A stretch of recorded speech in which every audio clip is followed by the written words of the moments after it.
like Lon said, one of the great parts about being friends with him and doing this project together, if you haven't seen, this is the NSCA headquarters. It's just one of the many shots. So we did that about almost 2 years ago, coming up on 2 years of September. So it was total renovation. I also like to put these kind of pictures up. I think from reading social media sometimes and talking to people, I think they think that what goes on at NSCA headquarters is a lot of people walking around in lab coats with their clipboards, and maybe they're like entering data, you know, for the next journal that's coming out. It's absolutely farthest thing from the truth. There's no journals being written at NSCA headquarters. There's nobody wearing a lab coat. We have an actual functioning facility that we train about 200 to 300 athletes a week in. The majority of the athletes that we train are actually high school athletes and tactical athletes, police, fire, military. It's changed and it's ebbed and flowed. Again, kind of the neat part of my job is it was great to see Josh mention Wade Gilbert and talk about people who are coach educators, because I feel like a big part of my job is I still get to be in the weight room every day. I get to coach athletes. But the bigger part of my job is as a coach educator and trying to provide coaches, and exactly that, strength and conditioning coaches, better resources to do your job. So again, the topic, if you remember back, is kind of philosophy and strength and conditioning, clarifying coaching philosophy and training philosophy. And I'll try and give you a little kind of background on why I came up with that or where that came from. Hopefully you've seen this quote before, you know, insanity is doing a different, same thing over and over again, expecting a different result. I love that, again. And if we don't continually think about what we're doing and just get stuck in the same way, how can you wonder about what you're, you know, why you might not be getting results that you were hoping to get? And so all this is also going to be a little bit different in some of the other presentations. I have a bunch of slides on here, and again, you guys will have access to this for a whole year afterwards, so I hope today you kind of stimulate some thought and play along when we get to the part.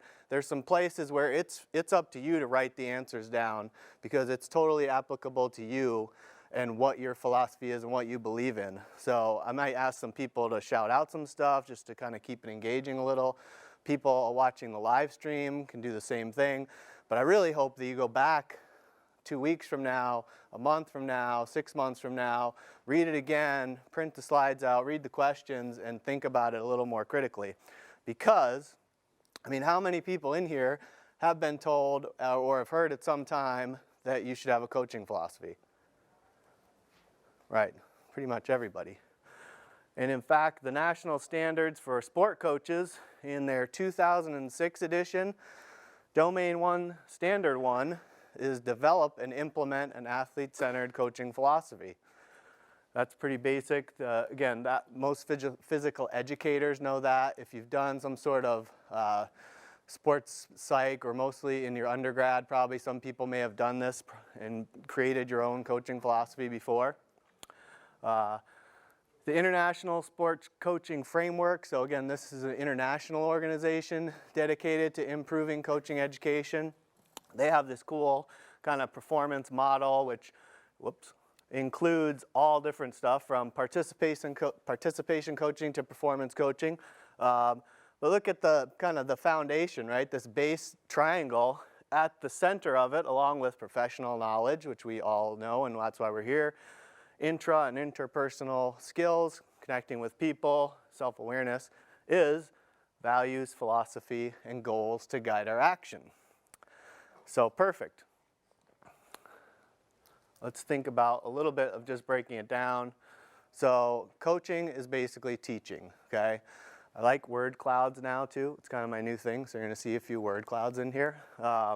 Inspiration, mentoring, right? We're trying to develop and change behaviors. We've heard a lot about that, and actually I was pretty psyched to hear all the other presenters talk, because a lot of them, while they may not have mentioned it directly, have lined up a lot of the things that I'm going to kind of talk about and get to in this presentation. And then philosophy. So this one is the part that I think gets confusing in a traditional sense. But if we define it, most of the common definitions was some sort of pursuit of wisdom, a particular system like the philosophy of whatever, the philosophy of these people, and also the most general beliefs, concepts, and attitudes. So, why then, is my question to you guys, if we look at the CSCS exam, we have exercise science, nutrition, pretty much broken down, anatomy and physiology, biomechanics, bioenergetics, metabolic, A&P, all that kind of stuff. The other accredited strength and conditioning certification, SCCC, muscle physiology, bioenergetics, A&P, free weight, program design. I don't see philosophy on either of those two lists. So how come quite well known in our profession is it that when you have a job interview, someone is going to ask you, what's your philosophy? So that was really what got me thinking about this whole topic, is because I kept seeing this. And actually, so I think it was 1997, there's a JSCR article that Dr. Bill Kramer wrote, and he said one of the most commonly asked questions of strength and conditioning coaches is, what's your philosophy? 1997. Still no philosophy on the CSCS or the SCC exam. So if this, guys, just play along, I want you to just say a few keywords that you think of if I was to say philosophy. So anybody, just shout it out. Safety. Safety, okay. Safety. Anybody else? Competitive. Sportsmanship. Development, cool. Movement quality, great. How about if I asked you what coaching philosophy, what's that mean to you?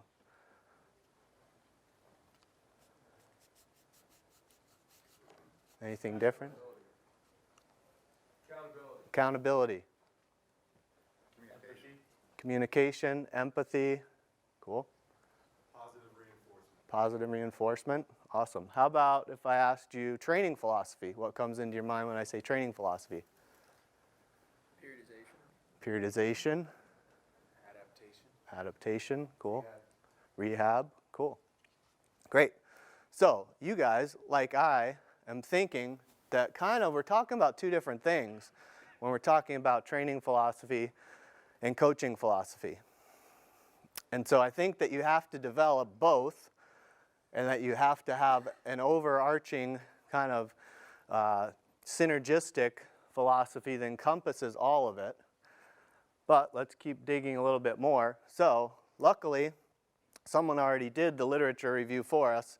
Dr. Garrity in 2010 reviewed all of the literature regarding the word philosophy in strength and conditioning. Okay? Came up with about 20 different references. And these were the main kind of buckets that he was able to categorize them in. So some sort of system of training. So this could be a different university, what they use as their system, how they do it. The specific method, so this might be the exact modes that you were using, resistance training techniques, types of modalities that they were using. Attitude and belief, though, is kind of the most common one. And that's where I think what you'll see and what you guys notice now, hopefully as you think a little more critically when people ask you what your philosophy is, a lot of times they're really asking you your opinion or what your attitude and belief regarding something is. A theory of training, so theory, right, we've talked about a lot of different theories. There's all kinds of different super slow, high intensity, 5-3-1, juggernaut, all these different theories. An aim of training, they were talking about like the aim of our program is to develop total explosive athletes, you know, that are able to withstand resistance to injury, etc. So those are the kind of main buckets. And then he also said, well, what about if we start thinking about how we use the word philosophy in relation to strength and conditioning? And so if we use philosophy as a verb, and philosophy is the way by which the process of practitioners synthesize, evaluate, and connect research with practice, beliefs, and attitudes, and aims and methods in every facet of designing a strength and conditioning program. So that's the use of it. And then to have a training philosophy, or to have a philosophy means, as a noun, to have means the strength and conditioning professional has constructed an end product, a guide to training, which should be flexible and subject to change based on current research and practical knowledge. So I think if you really look at the word philosophy and how it's intended to be used as a critical thinking mechanism, and a constant reflection, and a pursuit of being better, I think, really the research and practice that you do, and again, like Sean said, a lot of times the stuff that we're doing in the weight room, we are way ahead of what's being done in research. We're the ones that we're testing stuff every day and seeing how it works and seeing what the application is. So how about defining these types of things in your philosophy? Again, some of you mentioned a few of these already. These, this is just a list I came up with, but where do these fall on your continuum of priorities in your program? Fun, competition, winning, losing, success. So I'll say this, all of us like to win, right? But what happens when you don't have a winning team? In 2008, the first year that I worked with Dartmouth College football, they had just come off their first 0-10 season in school history since playing football since 1881, okay? So winning, while yes, it's extremely important, is somehow going to be differently prioritized, right? The next year, we were 2-8, next year 6-4, okay? Again, that's why when we think about it as a constant reflection, continually evolving and changing our philosophy, different things are going to have different priorities. Also, like I said, for me working with tactical athletes now, more than some regular team sport athletes, for tactical athletes, people in the Colorado Springs Police Department SWAT team, life and death is their reality, not winning or losing, okay? So it's just a little different. This is obviously just an example. Well, you guys will come up with your own thoughts about this and ideas of what falls into those areas for you. How about things that test your philosophy? Parents, distractions, trouble athletes or problem athletes, boosters, if you're in Power 5 schools or even high schools in the right setting. All of these things could really challenge your philosophy or challenge where you are. And that's why I think it's extremely important, and Chuck D's been telling us it for a long time, that if you don't stand for something, you'll fall for anything, okay? And I love that quote. And obviously, what it means is, especially in today's day and age, right? There's all this new technology, and there's always some other method that somebody's doing or something that we're seeing. And if we don't have that foundation that we know that we believe in and that works for our system, we might just get pulled away and start getting pulled away and do these other things that might not be tried and true. So core values are going to be a big part of it, and super cool. Again, we heard Coach Court this morning talking a lot about the values, and he didn't even have to say they were the values or that they listed them, but you knew that some of the things that they really focus on and really hold very high in their program: communication, empowering athletes. You go in the weight room right here next door in the Eagles weight room, there's attitude, dedication, different core values are written right on the wall, right? We see that sometimes a little more often in gyms. Again, this is not an all-encompassing list. This is just a list that I had come up with for this presentation that I wanted to, again, give you some ideas to think about where that might fall along your idea. Mental, physical toughness, hard work, discipline, dedication, honesty, passionate. So obviously you may have different ones, you may have other ones. I think the important thing to really consider or to really keep in the front of your mind is with core values, these should be the most important things that you value in your life as far as what you stand for and what you want people to know about you, and things that you're unwilling to waver on. Because your core values will, most people will be able to know what your core values are as they see you and as they see your athletes and see how you coach. There's also core values in training. Education, periodization. Again, this was great. When I said training philosophy, I heard a few of these. Again, this is just my example list. This is not an all-encompassing list. This is not the only list. This is a bunch of different examples. If anyone's read Ron McKeefery, CEO Strength Coach, or heard him present, he talks about coaching philosophy and having a principle-based philosophy. And he's talking about having sound principles that you base your training, that you base your philosophy on.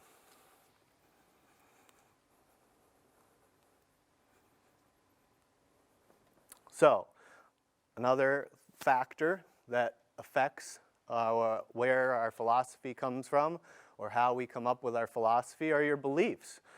So, knowledge, right? Perception is reality. Everybody's heard that before, right? Well, the things that I have learned and what I perceive to be the reality that I deal with every day, that's what I believe. So whether it is what it is, no matter what it is, that's what you believe.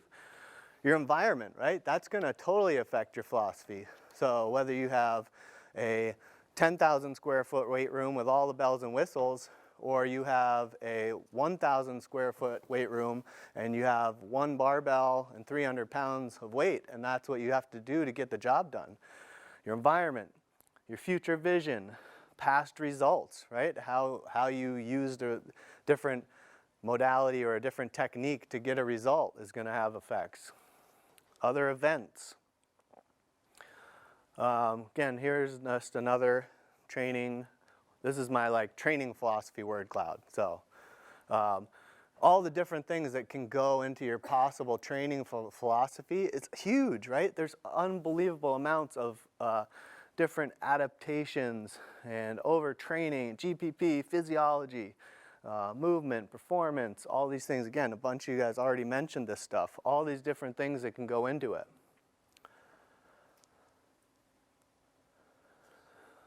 This is from another article that I found from 2010. It was interesting that a few of these articles came out at the same time. But when we're talking about training philosophy and thinking again about this philosophically and how you evaluate what you do on a regular basis, do we most of the time just assume what we know that we read is hopefully a scientifically based method, or do we do what we do with some sort of sense or theory behind it? This I just thought was kind of cool because it's kind of like a checklist to put your methods that you're already using potentially through this little list and say, all right, does this do this and where? Well, maybe this thing actually works really well with these athletes and it doesn't work well with this athlete. And obviously we all do this as strength coaches in our head. This is just giving you another example of something else that you could probably utilize when you're going back to the drawing board and starting to think a little bit more critically about how you do what you do. Again, that's the reference, but happy to share any of these too via email with anybody after the fact that wants the article.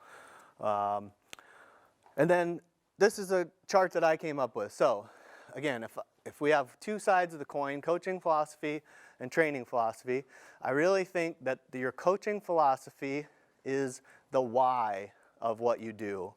And your training philosophy is the how you actually get it done. So again, we have our why, values, beliefs, tradition, ideology, personal preferences, versus training philosophy, the how, the actual implementation, which was all those methods that we already heard about, system, specific method, aim, theory, or the attitude and belief. This actually just came out in an article in NSCA Coach. So again, I'll make that available to everybody. So here you go. First time, I'm going to stop talking for a couple minutes. You got your notebooks. If you want to participate, just take a couple minutes, think about what comes most naturally to you each day. What do you consider your best achievements, accomplishments? What do you like best about your job? What do you like worst about your job? People on the live stream, start writing.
Cool. Anybody want to share a little bit?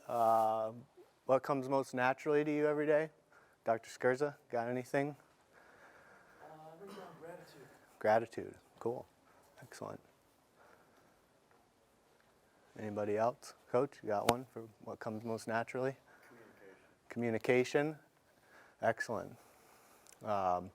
Gratitude, communication. I think for me, right, talking to coaches. What do you like best about your job? Robin, what do you like best about your job? That you're in clinics. Hammer strength clinics, exactly. Getting to see Scott Caulfield every day.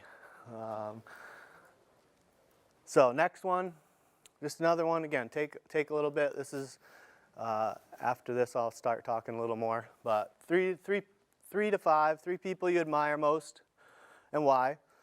And then out of the values that you admire about those people, which ones do you think that you can realistically believe and stand for? You want to realistically achieve and stand for?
Anybody want to give us one? Who you admire most and why? Anybody? The front row people get picked on the most.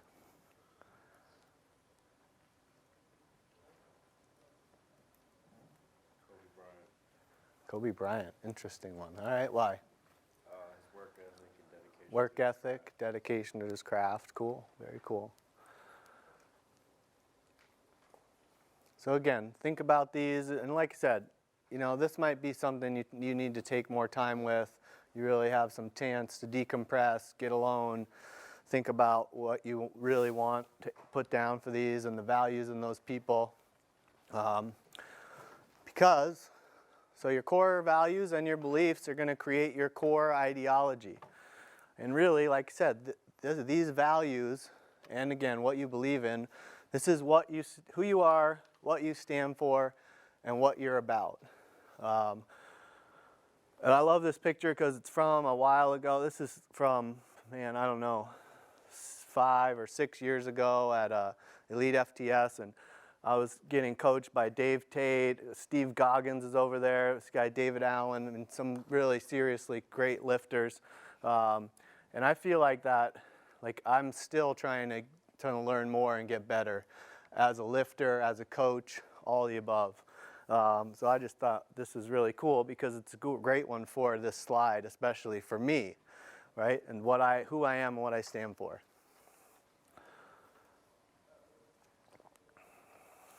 So after you have your kind of core ideology, you should be able to come up with a personal mission statement. And a personal mission statement is kind of like a short version of your coaching philosophy. And actually it was super cool at the Hammer Strength clinic in San Francisco a couple weeks ago. I watched a live stream of, and Tana Burge from Texas A&M, who's the assistant AD for sports performance or strength and conditioning, whatever actual title is, was talking about having her staff create, and interns and other people that they work under, creating a personal mission statement. So I was like, yes, somebody else is talking about this.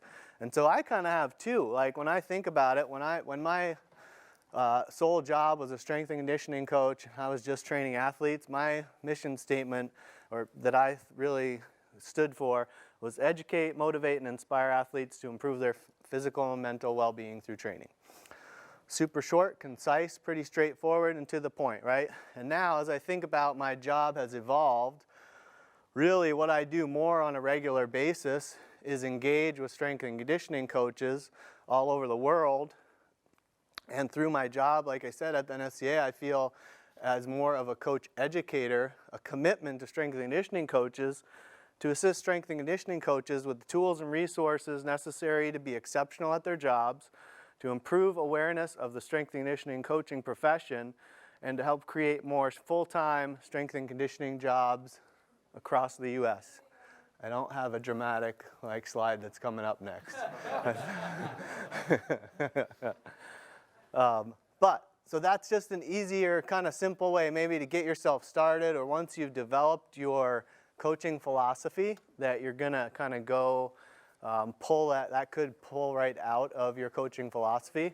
And so I think as an example, next I have an actual coaching philosophy that I wrote, and this needs to get updated. I haven't updated it in a little while, but again, you read kind of the first sentence, and I won't leave this up to read through the whole thing because it's really long and pretty boring probably, but educate, motivate, inspire athletes to improve themselves as whole people through training. So again, it's kind of my mission statement, just in a little bit of a different way. And then throughout that, I explain a little bit more about the core values I stand for and break those down throughout the coaching philosophy. So that's just an example. Here's another example. A buddy of mine, Mike Casales, who is a retired military Army colonel, did 25 years, and then decided to get in strength and conditioning. He has a little bit more of a visual one, and this one is maybe, you know, a little something that's easier shared with your athletes or on a weight room wall or in a packet or whatever else that you might give. And he's more creative than I am because his looks cooler, but he's got a couple pictures, what he can expect from him, what's expected of you.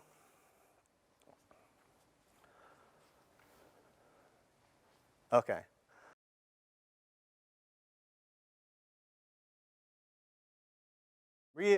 Reiterating the fact that probably if you don't have a good coaching philosophy, you may be misguided, right?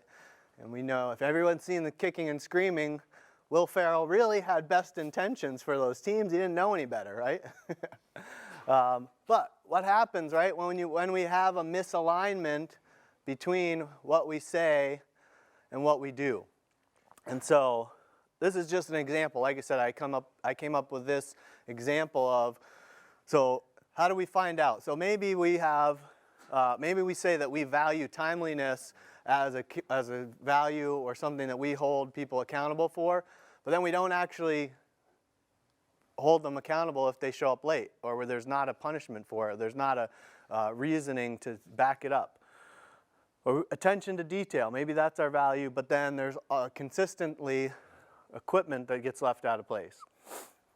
Safety, but then we're not teaching proper technique or proper missing if we're using certain types of lifts. Empowering leaders, but then we never give athletes a chance to lead. So one of the cool things, again, about Coach Court this morning is I know that they value empowering leaders because he talked about how they train the upperclassmen to end up giving these orientation PowerPoint and take these guys through these orientations as the younger classmen come in. So how cool is that? He gave us an example of it in action. So this is just something to think about of if our misalignment is there and how we do it. So again, this is another kind of couple slides here, a couple more slides of you guys to have a few minutes to think about what's important to you. Again, this isn't an all-encompassing list, but how might you prioritize this list? Job, family, friends, health, hobbies, value, religion, money. What's not important to you, what you're willing to compromise, not willing to compromise. What are you willing to die for? Anything you're that strongly about? And what you would like to have written as your epitaph. So again, just take a minute, I got like, I think 3 slides of participation left. That's it.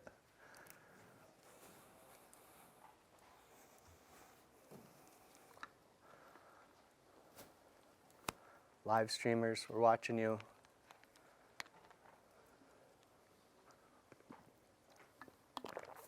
Scott Cronk can see you through your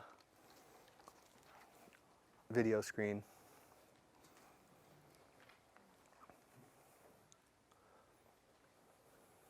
Again, your list could be different. That's just an example. Like I said, it's not the only one. You might have different things that you would put on there.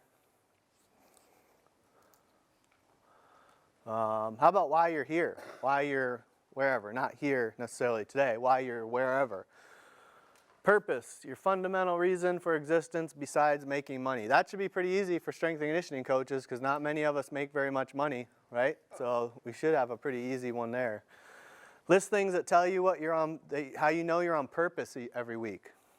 And things that you consider special in your life.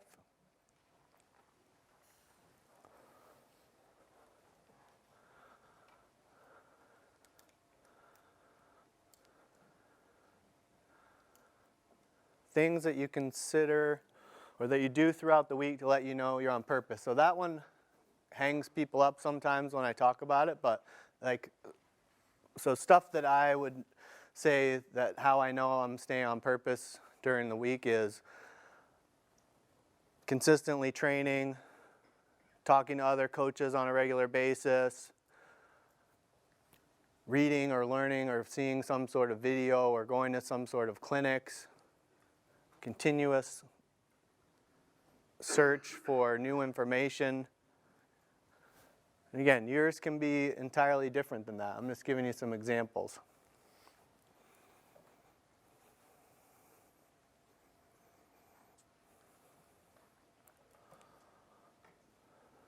Last one, I'm pretty sure. What do you dream about during the day? What do you do? What are things you do that make you most happy? Top 3 career choices. If you became rich and take everything taken care of, what would you do on a regular basis?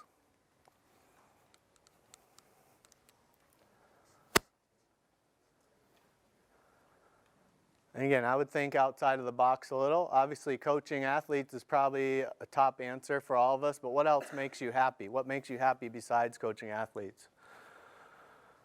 Top 3 career choices. Maybe you're already in your top career choice, but who knows? Maybe you saw Sean Hulls today talk about being the director of high performance. He's got a pretty cool job. That seems to be a pretty growing field in sports science and high performance, and there's a lot of strength and conditioning coaches that are moving into those positions in the United States, and it seems like those positions are only going to be coming more and more. If you became rich and had everything taken care of, what would you do on a daily basis? Again, I think most people probably say first you'd tour the world or go visit every place you wanted to, but a lot of people that I talk to, a lot of coaches that I talk to when I ask this question and think about it, kind of come back to like some same version of like what they already do. It would be like, well, I'd open my own gym and like just train people for free, or I would, you know, work for said team or volunteer with said team and just do it because I love it. So a lot of the times we're still seeing that passion. All right, so I talked a lot about values and beliefs and ideologies. Well, all right, what do you mean? How do you put this into action, or what can I do to understand philosophical and critical thinking? Well, there's a lot of different ways, but this is just a couple different ways. So reflective practice is one way that we can evaluate what we do and how we do it, and experiential learning. Experiential learning, I think the easiest way to explain this is, so for those of you who saw Coach Feely's presentation yesterday, and he talked about like how they do their warm-up and all the movement stuff and mobility and stick work and then barbell work that they do. So if I watched that presentation and thought, wow, this is super cool, I'm taking notes, I'm going to go do this, and then I go back to my gym at NSCA and I try and implement it, I might not be able to implement it that well. I might be like, oh man, Like, I thought I had it down. Am I missing something? Like, what? So then I'm like, you know what? I need to figure this out better. Call him up because he said, call him up, you can come by anytime. I go visit Coach Feely and see them in action and how they do it in their setting, the way they do it, the tempo they do it at, the speed they do it at. That's experiential learning. Now that I've seen it in action, now the bells are going off. It's clicking. Now I realize that's how it's done. I go back and now I'm able to implement it a little bit better. And I think strength and conditioning coaches are really good at that overall. Because for a lot of us, we go and visit each other and do site visits and network with each other to see how we do things in each other's setting quite often. So strength coaches are pretty good at that, whether we knew that that's what it was called or not. Reflective practice is another one. I'm going to give you an example from a journal article about how that might work, or one way to kind of reflect. But here's another way to think about it. We talk about video feedback or videoing our athletes or shooting them on dartfish, whatever, when they're doing an exercise. So how many of you have ever videoed yourself coaching? Or think about this as a feedback tool for your interns or GAs. Is put the camera on them when they're coaching and then play it back. Did you stand in the same place the whole time that you were coaching? Did you have your hands in your pockets while you were coaching? Did you spend all of your time with the best lifting athletes and not as much time with the newer athletes who probably need your help a lot more? So I think that the video portion for us as strength and conditioning coaches could be a really cool area to tap into that we probably don't utilize to turn it on ourselves. This again was from another journal article, and it was specifically on reflective practice in strength and conditioning coaching. So again, I'm not going to read entirely through it, but you have a problem, you address the problem. The RIA and ROA is just reflection in action, reflection on action. So that's just at the timing of when we're either realizing it when we do it, and then able to reflect and change on the fly, or it's after the fact when we're going back and thinking about the problem. Oh, all right, well, why didn't this happen? Decrease in strength performance, we think it's because of fatigue. So we go back, ask them to chart their fatigue, ask them about it. We seek counsel from a peer, provide a rest period, and there's all these different ways that we're able to do it. And then we look at how we reframe the problem. So again, that's a totally different journal article. Happy to send it to anybody. This is the coach article that is the same title of my topic here today that came out just in February. So like I said, I'm happy to share that with anybody. If you're an NSCA member, you already have access to it. Either way, that's my email. If you like strength and conditioning facilities, dogs, or outdoor activities like hiking, skiing, mountain biking, you'll probably enjoy following me on social media or connecting with me through there. I know a lot of you that I've already talked to have reached out to me or connected with me on social media. It's been a huge way for me to connect with others and people to ask questions and interact with everybody. I love it. So definitely do that. Again, email address. I'll send you all the journal articles that are mentioned in here.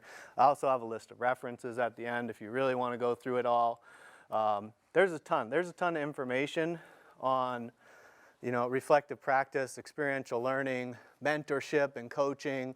I think I'm hopefully just kind of scratching the surface of the philosophy stuff, and I really hope that I just am giving you guys some stuff to think about, where you're going to go back and be a little more critical about it, and kind of say, oh, okay, well, maybe I should think about it differently, or maybe I want to think about this, or maybe we need to start using the term philosophy a little differently as strength and conditioning coaches. Or at least we know what we're talking about when we're asking these questions. So I know that's a lot of kind of philosophical information to give you, but does anybody have any questions? Hopefully you have a lot of questions that you're going to go back and spend some time looking at. But anything that I can answer or try to answer, can't guarantee it. Luckily, we've got some people like Dr. Skurza who are smarter than me, and we can rope them in if I don't know the answer. Cool. I think we're good. Live stream, do you have any Twitter questions? It's on you, Lon. It's too fast for my fingers to go. Lon's trying to tweet me a question right now. There's no questions on. Can you talk to the live stream about switching over? Switching over? Oh, we're going to the weight room. Good. Good. Thank you, guys. Appreciate it. Thank you. Thank you very much. Oh, quick one.